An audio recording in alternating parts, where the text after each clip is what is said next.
शादी की पहली रात थी। सुहाग सेज पर सजी दुल्हन अपने पति के साथ नए जीवन की शुरुआत के सपने देख रही थी। तभी उसका पति स्वादिष्ट भोजन का थाल लेकर कमरे में आया और कमरे में उस भोजन की खुशबू फैल गई। दुल्हन ने मुस्कुराते हुए कहा, क्यों ना मांझी को भी बुला लेते, हम तीनों साथ में भोजन करेंगे। पति ने हंसते हुए कहा, छोड़ो, मां खाकर सो गई होंगी, आओ हम प्यार से खाना खाते हैं। दुल्हन ने फिर कहा, नहीं, मैंने मांझी को खाते हुए नहीं देखा, उन्हें बुला लेते हैं।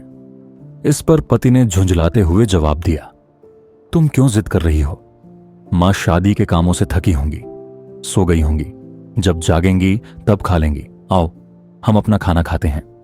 यह सुनकर दुल्हन को एक अजीब सा एहसास हुआ। उसने सोचा कि जो व्यक्ति अपनी मां का ख्याल नहीं रख सकता वह भला मेरे लिए कितना संवेदनशील होगा। इस बात ने उसे अंदर तक झकझोर दिया। उसने उसी रात अपने जीवन को लेकर एक बड़ा फैसला लिया और कुछ समय बाद उसने अपने पति से तलाक ले लिया। समय बीतता गया, दुल्हन ने दूसरी शादी कर ली और अपने जीवन को नई दिशा दी। उसका नया परिवार उसे प्यार और सम्मान देता था। कुछ वर्षों बाद उसके 2 बच्चे हुए जो बेहद सुशील और आज्ञाकारी निकले।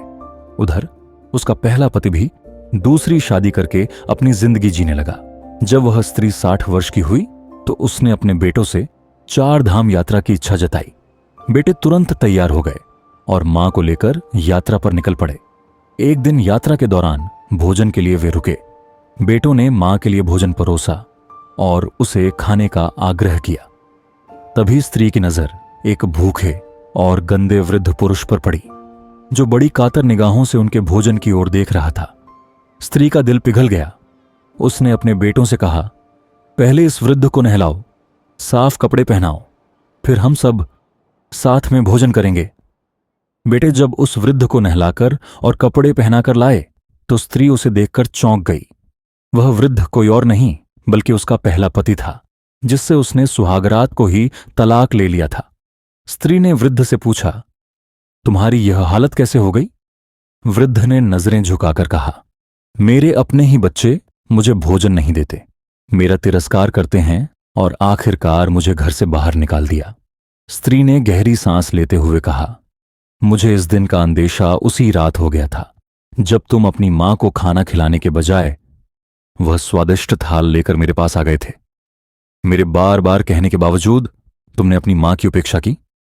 आज तुम उसी का फल भोग रहे हो। स्त्री की बात सुनकर वृद्ध की आंखें भर आईं। उसने महसूस किया कि जो व्यवहार उसने अपनी मां के साथ किया था वही उसके बच्चों ने उसके साथ किया।